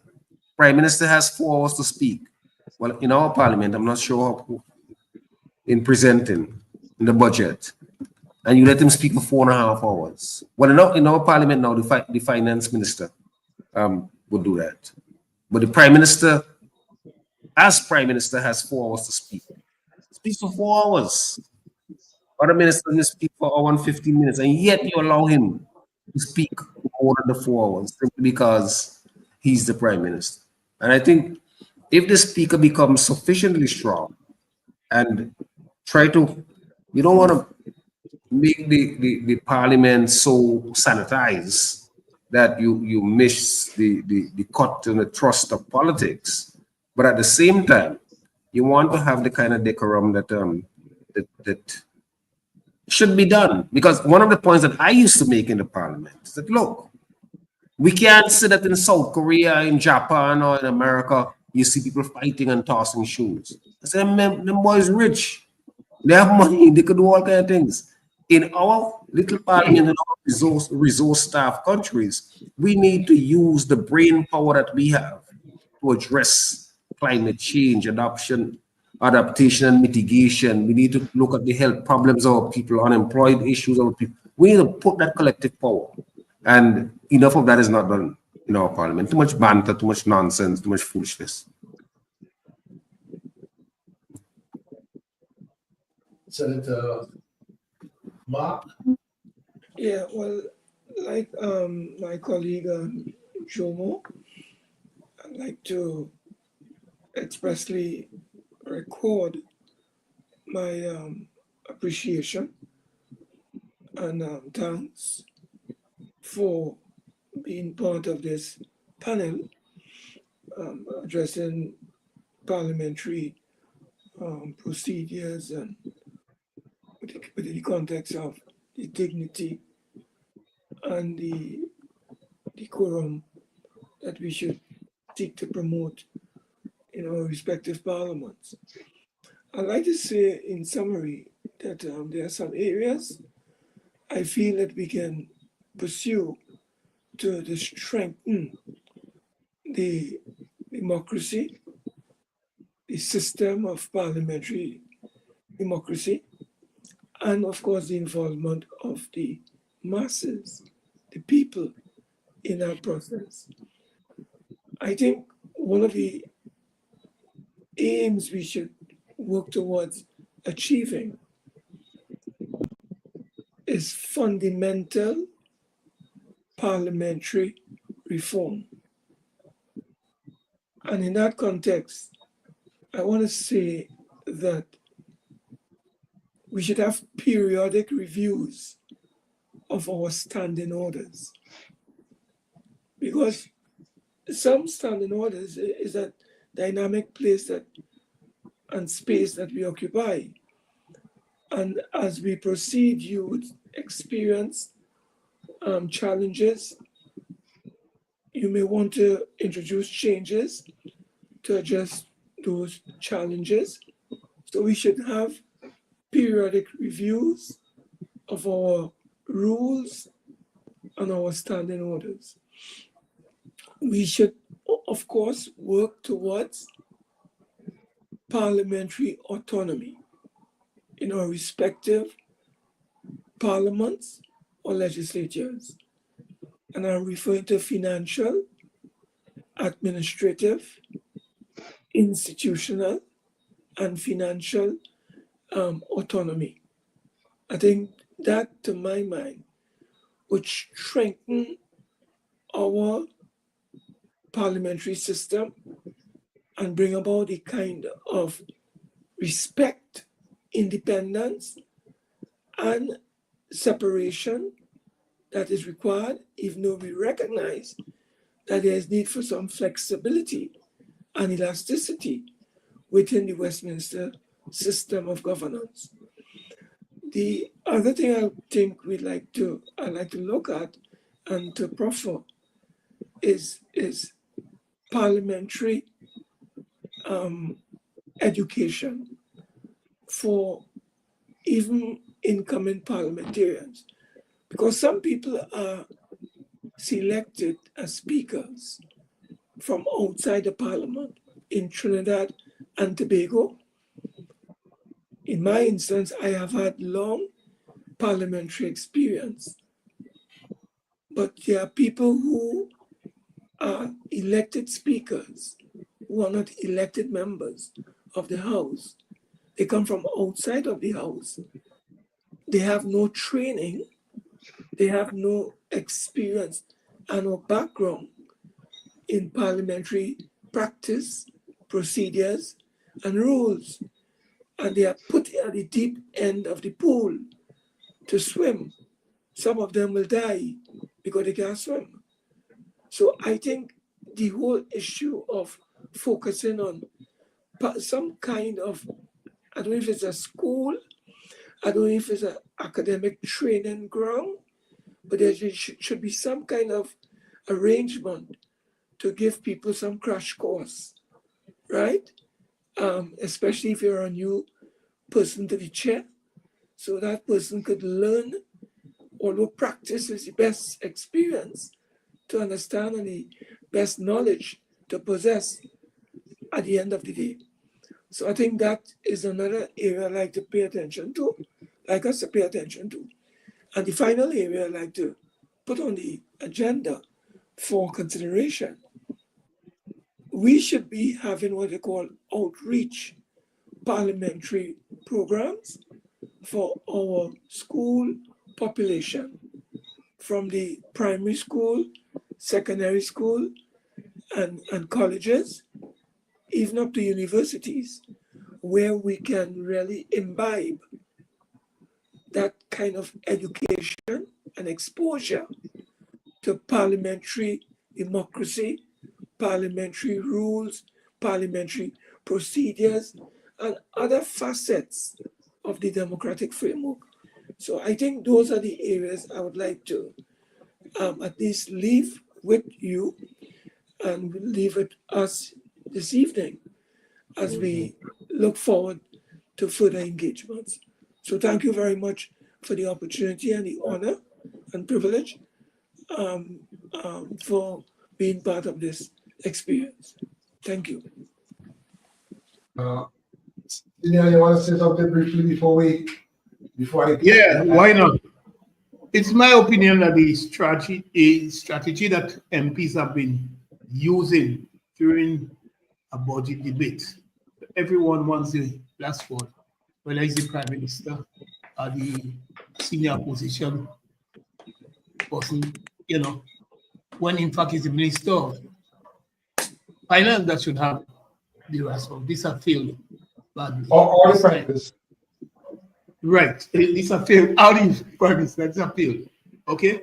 But my position, the question I wanted to ask is, why didn't Philip Telexford, who is the leader of government business in the House, did not call a recess when the MP from St. Mark's, Clarice Modest, concluded your presentation? Was he, why wasn't it, well, that is the main thing, because as he wasn't aware that the Prime Minister, as well as Dr. Pitt wasn't in the House, but he could have called a recess. So we also have the leader of government business could have acted also. Well, just before you were you being rhetorical, or you wanted an answer to the question? Well, I think he's being rhetorical. Okay, all right. Do you want to answer it? I could say we can simply infer, as I said before, that the left hand didn't know what the right hand was doing. Okay. Right? So there was no plan as to how this thing would be approached. And then there were people who probably were of the view that if I speak last, I will make the most runs. Right? So they seem to have been speaking rather figuratively, bobbing and weaving for the last man position. Not last man position. Before you find out, I'm just inferring from what I've seen. Just that you have been unfair to the speaker because everything was going good until Keith started his mischief, forgetting he's not the leader. Further to that, Keith led the walkout. I just wanted to